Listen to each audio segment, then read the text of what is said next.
Welcome to Busted Speakers, I'm Ed. And I'm Alex. And today we're going to be reviewing, I don't know how many albums deep they are at this point, but the newest album from the Flaming Lips, very seminal neo-psychedelia band who have been going for quite a few decades at this point. And honestly, I'm just going to say right off the bat, this is the best Flaming Lips album in yonks, probably since their 2008 record Embryonic for me. And just one of the highlights of their discography in general. And I'm really interested to hear what you think of it, Alex. So I'll just pass it on to you right off the bat. Well, the thing is, everybody's saying this is a huge comeback for the band. And I guess in a highest quality that they can do sense, that's maybe relatively true. Speaking, yeah. But let's not pretend that they weren't, ever void of merit. They did Kin's Mouth a year ago, and that was pretty good. I mean, even, the best tracks from Oxy Melody, they were still pretty worth having. And a personal favourite of mine from the band as a whole is The Terror, which is only 7 years ago. So, yes, this is a great album. It's great that they're putting out something as consistent as this. But let's not just call it a comeback that came out of nowhere. Yeah, I wouldn't say they've necessarily bounced back completely out of the blue, but for people who don't know, it's almost as if as soon as the 2010s hit, they discovered Bandcamp and sort of became completely uninhibited in their exploration of various different styles of music and experimentation, collaboration, which in a sense seems like a really exciting prospect, especially for a band that has such a distinct character and, a great sense of vision to their best projects before that point, but they just went completely off the rails in a lot of cases, producing the god-awful Dead Pets album for Miley Cyrus, which that album has its defenders for sure, and all power to them, but I hate it personally. Yeah. And yeah, they did a Sgt. Pepper's covers album that I just thought was god-awful. They did a really weird, not even, almost not music version of Dark Side of the Moon, Flame Inside of the Moon. Yeah, which I've not heard. Yeah. Was that the same one where you had to play it in sync with the album or something? The original album? Look, I don't know. The point is... yeah. Anyway, let's stay focused. Unlike the Flaming Lips in the 2010s, let's stay focused. And I'd only say the early 2010s, and even then they still have released The Terror and Peace Sword. They were still perfectly good. So yeah, American Head is very good, but not out of nowhere. Yeah, they had their fair share of worthwhile material, but if you compare it to the 90s stuff and the 2000s stuff, there was just great album after great album. Clouds Taste Metallic, Soft Bulletin, Yoshimi. Yeah, the 2010s as a whole, even with worthwhile projects like the ones I've named, it's probably their roughest decade, especially compared to the 90s and 2000s. So, yeah. It's good that they're starting the 2020s, pretty strong with this one. They definitely, for this album, they definitely telegraphed a shift back to the more mellow, grandiose, and atmospheric style of dream pop and neo-psychedelia, and away from the sort of batshit, drugged-out kitchen sink experimentation of most of their last decade of material, with the King's Mouth album. And that album was a narrative-driven thing. It had a lot of actual vocal narration on it, and a lot of interstitial material. From Mick Jones from The Clash. Yeah.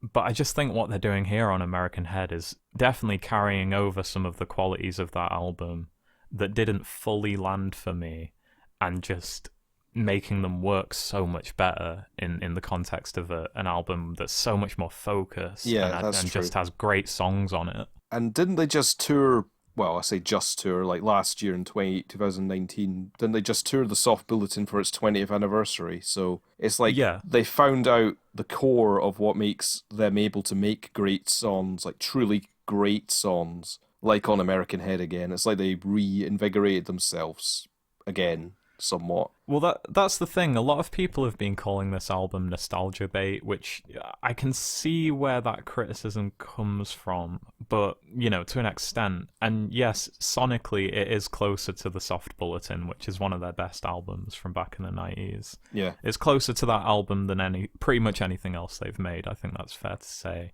Well, I almost thought it was a bit more Yoshimi sounding, but honestly, so? They're pretty similar anyway. Yeah. I just don't think that criticism really counts for much, considering I feel like American Head is still a distinct album experience in their discography. unless you love like the 80s stuff the most, or think they should have gone even crazier after Embryonic, which is fair because that is an amazing album, or even Yeah. like Zyrika. I feel like most coherent, like realistic fans of the band are extremely happy with this. Just having cohesive, tangible songs with a narrative flow that go really well together and all pretty much stand up very well together. Hmm. When you think of the Flaming Lips in 2020, this is what I'd want them to be doing in a pretty much perfect world with realistic expectations. Yeah, as awful as things have been recently, I'm really happy that both the Flaming Lips and Gorillaz, who I'm sure we'll cover soon when they drop their album, they've really sort of bounced back like bands from my college years and I guess my youth in terms of Gorillaz, Yeah. to the extent that I never thought they would. Like, especially right now when things are as shit as they are, it's kind of a godsend to hear these bands back on form. Absolutely. Yeah, let's get into the actual album. So this has to be the most, some of the most personal lyrics Wayne has ever penned, right?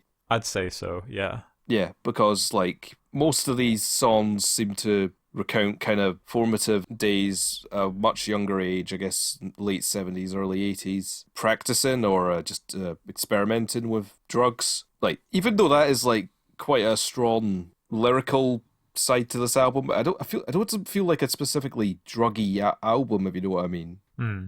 I mean, maybe compared to your average band in this sort of field, they are Well, generally have quite a drugged out production style, courtesy of Dave Fridman. But like compared to their other albums, I wouldn't say this is as wild as Yoshimi or Soft Bulletin, which are no, the two albums that it's being compared to more. I'd It's a even lot say more this is mellow. maybe their most mellow, relaxing album, especially a Hmm. mainline one that I can think of. Yeah, here everything really comes together much more successfully than anything else they've done recently, as the album marries themes of reflection on the impact of heavy drug use, like you said, as well as death, Yeah, losing touch with the past, and finding spiritual comfort and meaning in the relationships of today in spite of the demons of the past working against you.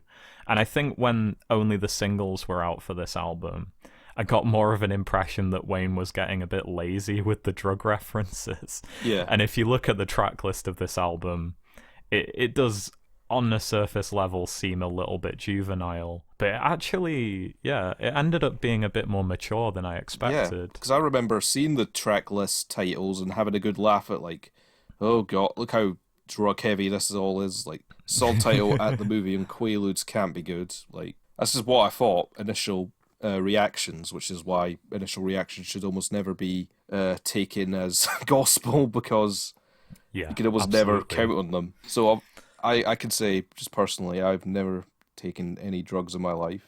That's just I had nothing against it if it's what you feel you have to do or what you want to experience. I mean, it's worth bringing up for this because I want to know, given that that's the case for you, Alex, like, how did you feel about the lyrical themes of this album? Do you think they translated? Did you get a sense of what Wayne was trying to do here? It's weird because it's like I definitely don't get the feeling like he's trying to glorify drug use for No, it definitely or not. anything. I don't feel like this is like a blueprint for how you should take on your younger years at all. These are Mhm. just the experiences he had as a youth. That's all he can draw on, which is very interesting as a, it's very interesting as a sort of mature, reflective topic. Yeah. And I found it to be a very interesting, illuminating look at like the experiences of drug use from an outsider. I've never taken any of these. I don't even fully know, like, you know, I've heard of pretty much all of these, but I don't know the ins and outs of what Quaaludes are specifically. So yeah, Me either, honestly. yeah, like this is definitely interesting, and like them being a neo psychedelia band, like psychedelic music spawned off of like drug use, so they kind of come hand in hand somewhat. So Hmm. it makes sense. Like obviously, I can't have thought Wayne was clean all his life to become the leader of the Flaming Lips. Like obviously, this is like what I expected his early life to, be involved with. So yeah, it's like he's evoking memories and feelings he had at an early age, and this is just what I was. So it's fine. I have no problem with it, and it's definitely an interesting thing. This is what I was going to say, is the comparisons to the Soft Bulletin, I think, are not unfounded. but I think they very consciously went back to this sound to tie in with the lyrical themes of the album, and I could be completely wrong about that. But if he's reflecting on his younger years of perhaps more heavy drug use, surely it kind of makes sense musically for them to do this more sort of mature and reflective approach that ties in with the music they were making in those younger years. Because if you want to hear like the musical effects of the songs at the time, you can listen to "Oh My God," the Flaming Lips, the 1987 album, which does have a pretty trippy album cover, and that album was pretty good. Like, you can hear the sort of stuff they were making at that time, if you want, but this is like looking back in retrospect. So I would not say it's glorifying it. It's just like his experiences. He's just doing it as well as he can. Mm-hmm. There's definitely some very sobering, weird perspectives in some of these songs I had never exactly heard before. I hate to call the Flaming Lips Wayne's band. He is the front man and the vocalist and main ideas man, but considering all the vocal... I don't even know that all of the lyrical ideas are all from him. Like, they could be from other members, I guess. Yeah, could be the case. Mike Cuzza, the bass player, Michael Evans, has been in the band from the beginning as well. Yeah, and Fridman's been working with him for a very long time at this point. Ages, like pretty much decades as well. Like, and it's Stephen Drozd has been in the band since '91. So, but even then, it's like they seem like they come from Wayne because he sends them, obviously, right? Yes. And it seems very personal. Like, even on the Soft Bulletin, you had the Spider Bite song, which was actually Wayne specifically talking about a spider bite that went very bad on Stephen Drozd's arm at the time. So that was like an experience someone else had, but this seems way more autobiographical to me. Yeah, it's really, really unexpected, even because I listened to all of the singles before this, and I definitely had the fear that they were playing it safe to an extent. But don't you think this is an album that's hard to draw singles from? Yeah, well, this is exactly what I was going to say. The album is not concerned with having hits or songs that will lop you over the head in the same way that something like Race for the Prize or Yoshimi Battles the Pink Robots. Or Do You Realise all those songs? Yeah. Or Do You Realise? Yeah, you can't expect anything like that from this album because it is a way more melancholy and just, I don't know, reeled back, but also very dense musically, like layered. Yeah. Listen, it's an experience that I think works best from front to back. So the fact that they even released singles feels like more of an arbitrary thing than artistically. Yeah. Let's talk about Wayne's vocals. He is 59. His vocals still sound really great, in my opinion. I can agree with that, yeah. He does not sound his age. He actually somewhat emulates a sort of youthful, naive air to his vocals that sort of match the lyrics, which I found to be pretty amazing. Yeah, I think he's definitely not as like bombastic as he has been on some albums, like especially Embryonic, which... Oh yeah, true. I honestly feel like this album is like the polar opposite to Embryonic in a way. That is a fair point. That's definitely true. Like, you have like Warm Mountain, and then you have Watching the Light Bugs Glow. Like, hard to get more polar opposites. Yeah, that album had definitely the most chaotic and just loud, over-the-top, insane instrumentation and production on any Flaming Lips album, in my opinion. Yeah. It was also incredibly long. It was a double album. Yeah, that's kind of cool that Embryonic was just made because Wayne was like, oh, we're a band that have existed for a while. It was just time to make our double album now. Yeah. That's basically why it was decided. Worked. Like, he was like, I guess bands make double albums. We should try that. Yeah, I love that album, and I think it's really consistent, but it also had these very depressing, dragged out, sort of somber songs mixed with these erratic explosions of sound. Here on American Head, it's way more pared back, it's way more melancholy, and just sort of has a more comforting feel to it. Yeah. And I don't think they consciously designed this as a polar opposite to that album. No. I definitely would place it there in their discography at the opposite end of the spectrum. Right, even if we don't value a lot of their experiments that much, chances are they do, as experiences they went through. You have to think Embryonic's like, at this point, like 10 projects ago now. Oh, yeah. So I don't think they've got it in the back of their mind, like, at all. Well, one of the main sort of side effects, one of the scariest things about drug use is how it can like warp your memory and your perspective of things that have happened before. And I Yeah. can't speak on what Wayne and Company's like reflection on their own art even would be, because this album doesn't really go into that side of things. It's more on a personal relationship level that he's reflecting on the past.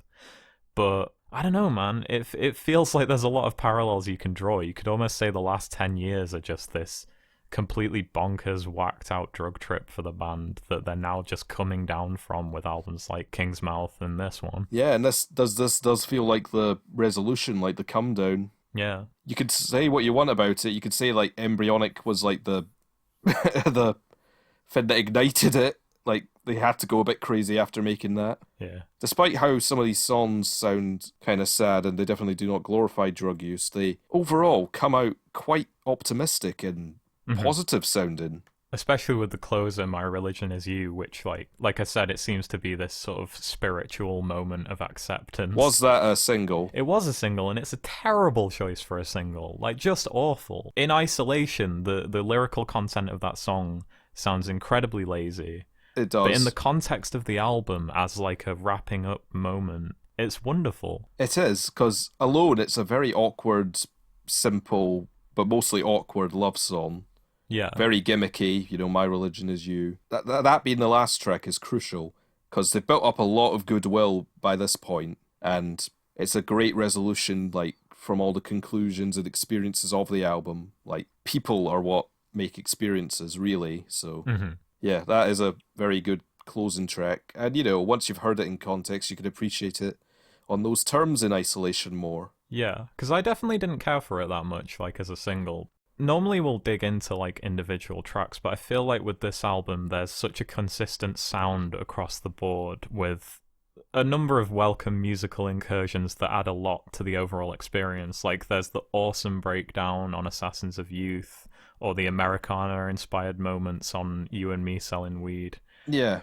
It's one of those albums that feels very consistent in terms of its mood never being broken, functioning really well as a full listening experience, as well as one on a song-to-song basis. The mood never gets broken, because none of these songs really end, either. The transitions are fantastic. Yeah, like, other than My Religion Is You ends, because it's the last song, but... they all lead into each other. Like, there's instrumental themes that start at the end of one song that permeate into the next track. Repeated lyrics as well. Yeah. Repeated lyrics, or, like, titles of instrumentals that then get mentioned in the track afterwards. I'm specifically talking about, like, Watching the Light Bugs Glow and Flowers of Neptune 6. Yeah, While We Die When We're High, or whatever it's called. Yeah, that going in from the end of Mother, Please Don't Be Sad. Like, obviously, there's a strong through line of these songs. Like, they're sequenced this way for a reason. And I feel like that's a great thing in comparison to recent Flaming Lips projects as well, because they've been very all over the place. I'd say even the King's Mouth album, even though it was going for that constant like narrative progression thing, it was very scattershot. I felt the best moments on that album were just songs that you could pick out of the track list and enjoy in isolation more so than in the context of the album. That's true. Now that we've had American Head, it's clear that King's Mouth was simply a step in the right direction. Yeah. I don't think they were taking it seriously as a full-on studio project. I think it was just another experiment in a sense, and definitely one of their better ones. But yeah. I'm glad they did it, because it's an interesting thing. There's definitely cool tracks to take out of it, like How Can Ahead and How Many Times. But yeah, definitely a good sort of precursor to this musically. So we've got Casey Musgraves on 3 tracks here. Yes. That is a more successful collaboration than Miley Cyrus. I'd say so, particularly her sort of lead duet with Wayne on the second to last track, God and the Policeman. It really makes me want to check out more of Casey's music, because I've heard Merry Go Round and I love that song, but I really need to dig into her more. She is pretty wonderful. Yeah. And despite obviously being a country singer-songwriter type, she fits with the Flaming Lips mold pretty spot on. Although, to be fair, this is probably the easiest to collaborate with sound they've ever had. Yeah, I honestly love her voice, especially when it's complemented by these cozy and sometimes menacing psychedelic atmospheres that they're so good at doing. Yeah, like on Flowers of Neptune 6. Yeah, which is definitely the single that got me sort of excited for the album. I know we said it doesn't really lend itself well to singles, and that song's definitely better in album context, but it's a great song. That song's enhanced by having Watching the Lightbugs Glow go into it. Exactly, yeah. You get a great song as a single, which is fair, but, we're not even hearing it in its most, realised way. That song speaks to, like, one of the album's best qualities, which is more of a general thing, unrelated to, its themes or the songwriting. This album just has the best melodies that these guys have brought to the table in years, I think. Right. Like, let's be fair. Embryonic is a great album, but I'd actually say this goes back, even further back from that for great melodies. I'd say so. It's not really the focus of Embryonic. That was not the focus of Embryonic. Yeah, more groove-centric album. This, even trickles back to sort of that War of the Mystics, kind of, which did focus more on the melodies, and could even be a bit stronger album than that. And that album is good. I'd say so. Yeah, I gave that album another try recently, because I never really cared for it that much, but yeah, it's a good one. But I prefer this.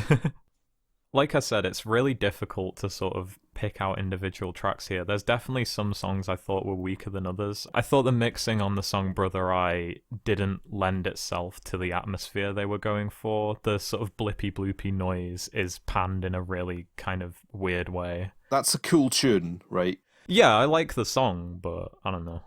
His processed vocals on it are a bit of a change-up, and it's kind of the most electronic song on the album.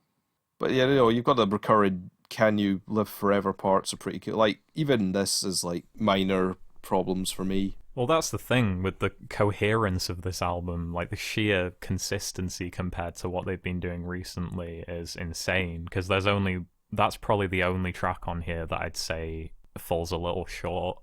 And even then, I won't skip it on a full listen because it still is a good part of the experience. My least favourite is one of the instrumental, more When We Die, When We're High. But even then, 2/3 of it is just a cool xylophone thing. Yeah. Is it a xylophone? I couldn't tell you, man. Well, whatever it is, it's pretty cool. There is a song called Assassins of Youth. It speaks to the thing I mentioned earlier of one of the side effects of drug use being, warped or even distorted or deleted memories. It's kind of like murdering your past in a way. I can't speak much from personal experience with it, but I think Wayne does a really good job of getting these themes across. I mean, the thing about Wayne's lyricism is it's always been very simple, right? It's always been very upfront, and he's also not the most technically competent singer. And also, crucially, always in first person. Yes. There's just kind of an earnestness to the way, and I hate that word. I hate how that word sounds, but I can't think of a better description. It describes the way he sings the most accurately.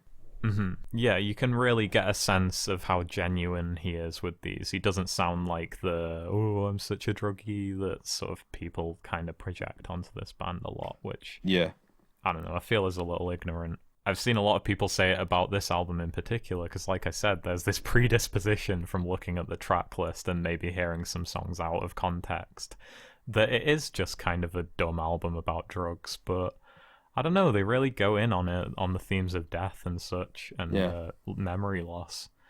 But yeah, Assassins of Youth, I don't know if that's necessarily one of my track picks. There's more to that song than it seems. Yeah, when it went into the breakdown a few minutes in, I was just like, whoa, that was when it really clicked with me on first listen that this is the best Flaming Lips album in years. Yeah, well, it definitely sounds like something that could be on Peace Sword for sure. I'd say so, but maybe improved on that formula, I'd say. Maybe. Yeah, the opener, Will You Return When You Come Down, was definitely another signifier of how great an experience this would be as someone who's not been into this band that much lately, because even though it's lyrically very, very simple, it does get across, the themes of the album. It frames the rest of the album in a good way, I'd say. And just the melodic passages towards the end of this, the sort of crescendo that they reach, is absolutely wonderful, and it's a perfect opener for this album, I'd say. Yeah, definitely. I can't think of anything else that would open it better than this. It's quite a relaxing sound to this one, considering it kind of explores whether you return as the same person in the same headspace after a drug experience during the come down. It's like, will you return when we come down? It's like, will you be the same person? That's kind of how I took it. Yeah, I took it the same way as well. I think that's what he was going for. Because, like I said, it's really lyrically simple. I'm sure there's other things you could gauge from this, but we're definitely in the same boat for that. And Yeah. it is actually the longest song on the album, but it doesn't feel like it. No. Well, that reminds me. I was gonna say this album is 50 minutes, and it does not feel that long to me. I don't know if you felt the same way. There are some songs where you can kind of feel like, oh, it's still this song. Like You and Me Selling Weed is not one of my favourites. Oh, that's fair enough. I just really loved the sort of Americana country type breakdowns on that song. I thought they added a lot of character to that particular part of the album.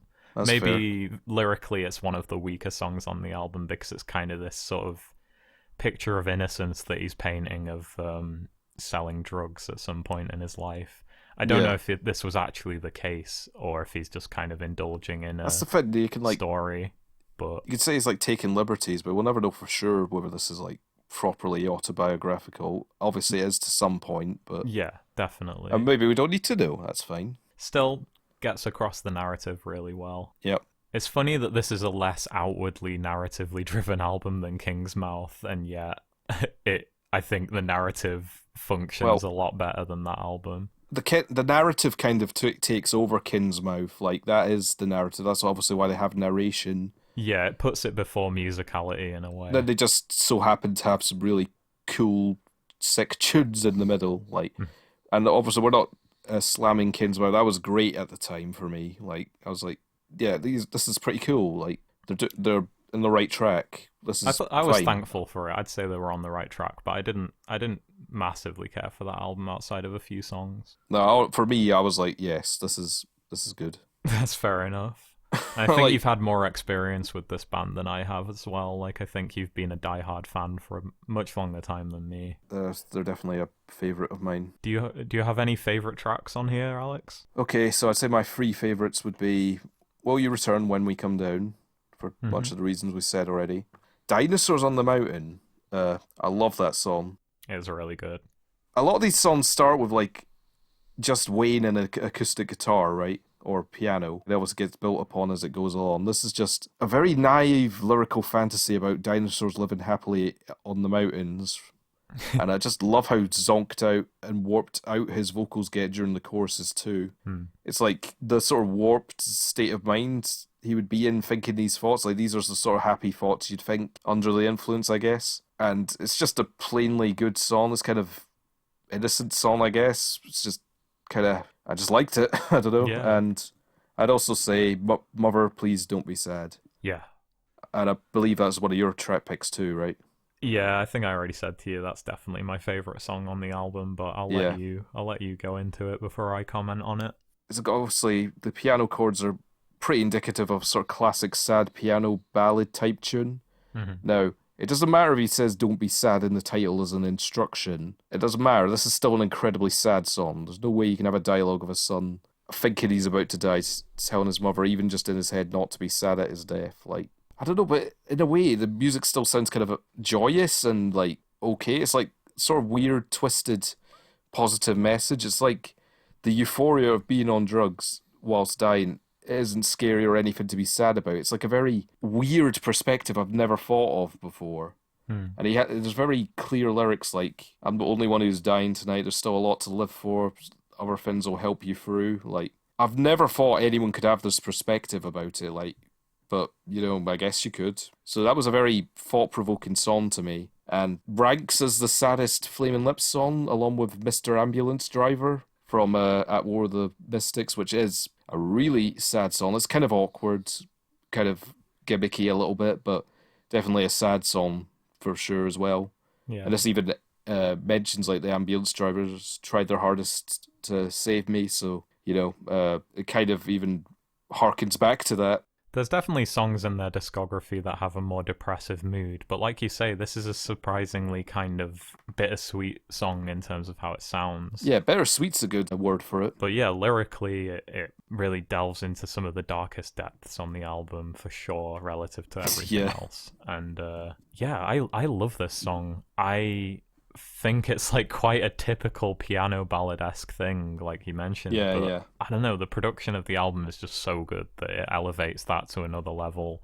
Wayne sounds as good as ever. It's probably his best performance on the album, and it probably has the best lyrics as well. Yeah. It's a real apex of the record for me, and considering I enjoy pretty much everything on here, that's saying something. Other track picks? I mean, I think there's a lot of overlap with you. Mother, Please Don't Be Sad, I've already said my piece on. Love that song. So good. Will You Return When You Come Down? Definitely another one that we've already covered. But is your third favourite different from mine, which was Dinosaurs on the Mountain for me? I don't know if I prefer Will You Return or Flowers of Neptune 6, which is my other track pick. Oh, yeah. And that's more so just for the quality of the melodies here. I haven't mentioned them yet, but I love the bass sounds on this album. They're quite typical of the Flaming Lips, but the way they come together with the rest of the instrumentation Bass, here... well, I guess that's Michael Ivins.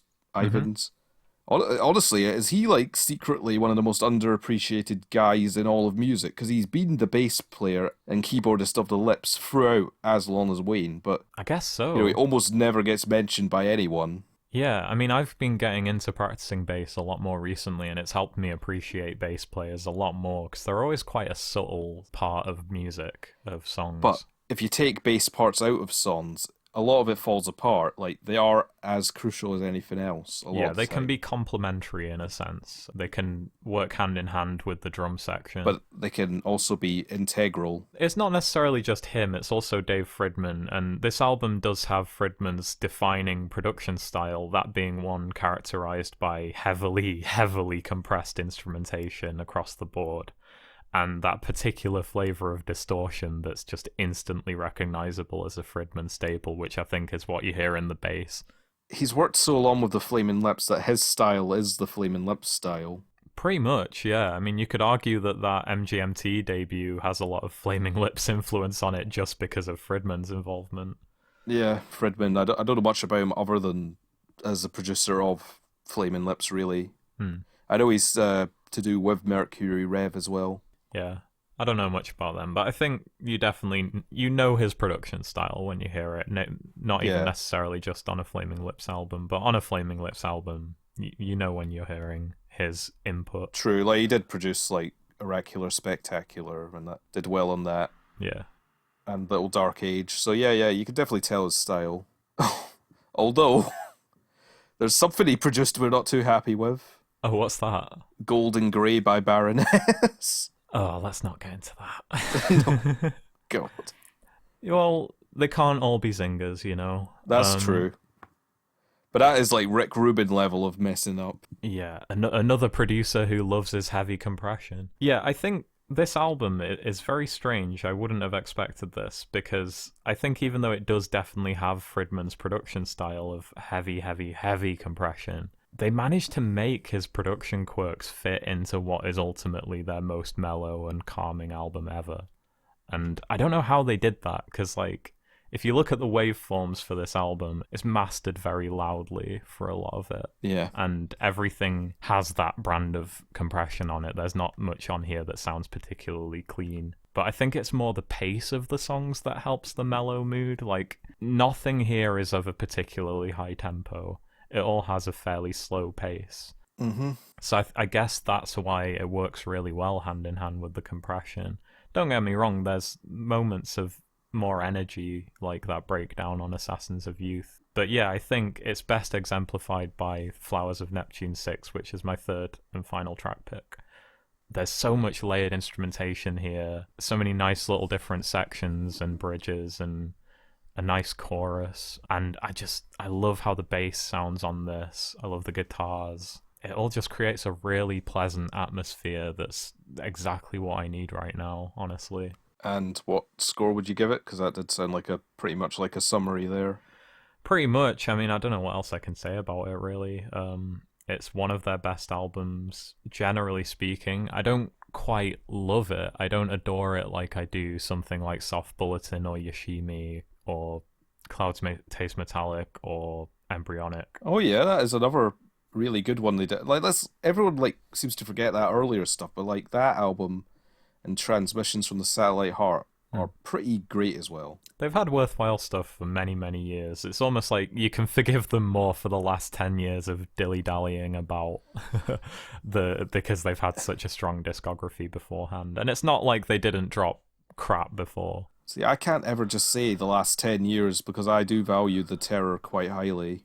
Yeah. Well, I really need to try that album again, so I don't really want to speak on it because I haven't heard it since it came out. And I bet I'd like it more now. Given that I wasn't super into much left field music at the time, I more enjoyed the Flaming Lips for their catchier stuff at that point. I didn't even particularly like Embryonic as much as I do now. I think you'd be more acclimatized to digging it now. Definitely. Or maybe not. Maybe it's just not for you. Who knows? But I personally really value that album as a very interesting thing. So I don't know if it's even better than The Terror for me, but it's definitely up there. I mean, I'll definitely give The Terror another go. I feel like it must be like their most worthwhile studio album from the last decade. It's definitely their most underrated thing. Oxymelody, really bland for them, really unadventurous, I found. And the production on that album really makes it feel like it's just buried under the ocean in a way that I didn't find very appealing.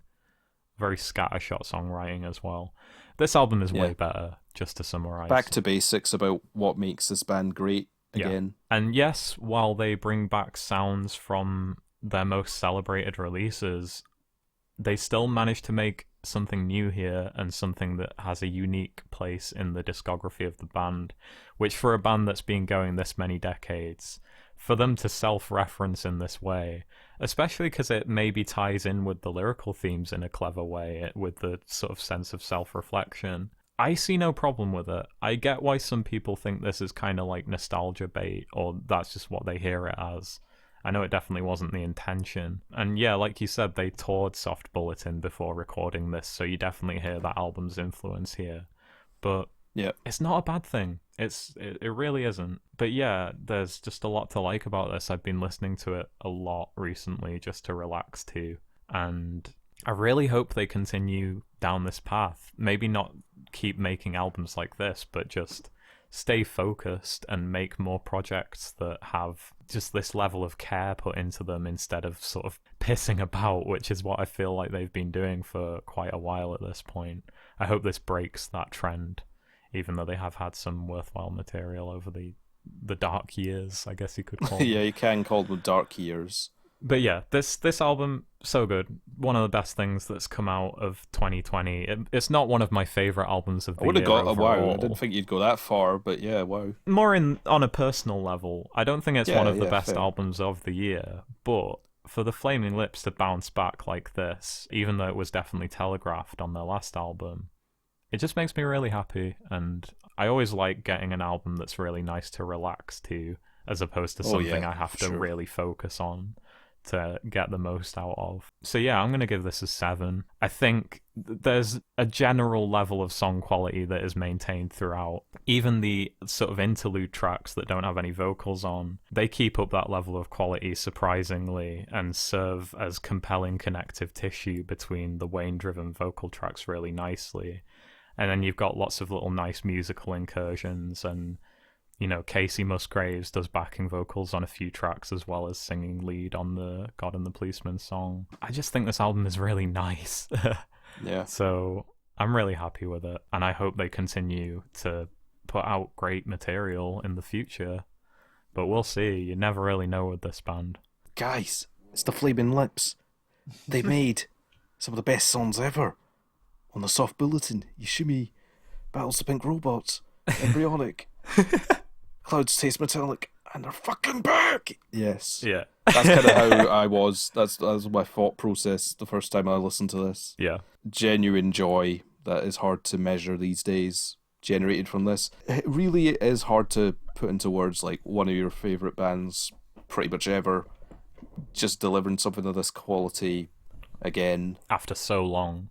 Even though we said at the start we're not going to try not to devalue the stuff from the dark ages like Kid's Mouth and... Yeah, but even King's Mouth, for its good qualities, it wasn't consistent like this album is. This is so much more consistent. It wasn't, and this is like on the level of their best work. That's the thing. Like we're saying this is like a level above already pretty decent but not spectacular work. Like this is getting towards the sort of A tier Flaming Lips. Not saying it's there, but this is definitely on a par with stuff like At War with the Mystics, and even a fair bit better, maybe. It makes me feel like they could release another Yoshimi quality album, I will say that. This isn't it, but it makes me feel like in future they actually have that potential again. Yeah, this isn't it, but it's pretty close. So yeah, I'm gonna give this a 7 out of 10 too. Just genuinely really relaxing, mellow stuff. Really interesting take on sort of drug use in youth, sort of experiences with that Wayne had.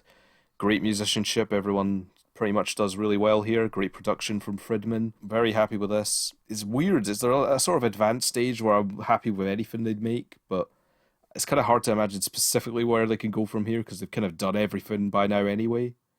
So, open for anything else. I guess this would be a good swan song if they ended here, but the Flaming Lips are not going to end here. Yeah, 7 out of 10. I'm happy, really happy with this. It's hard to say where they'll go next, especially in these current times, but we'll see. Yeah. Well, thanks for joining us on this review of the new Flaming Lips album, American Head. I hope you enjoyed this album as much as we did, and yeah, let us know what you thought about it in the comments, if so, or if not. Either way, always like getting a bit of discussion going. Drop us a like and a sub and all that malarkey if you're into what we do. And yeah, you can find us on Twitter at _BustedSpeakers. And that's about it. We'll see you guys next time. Bye. Bye.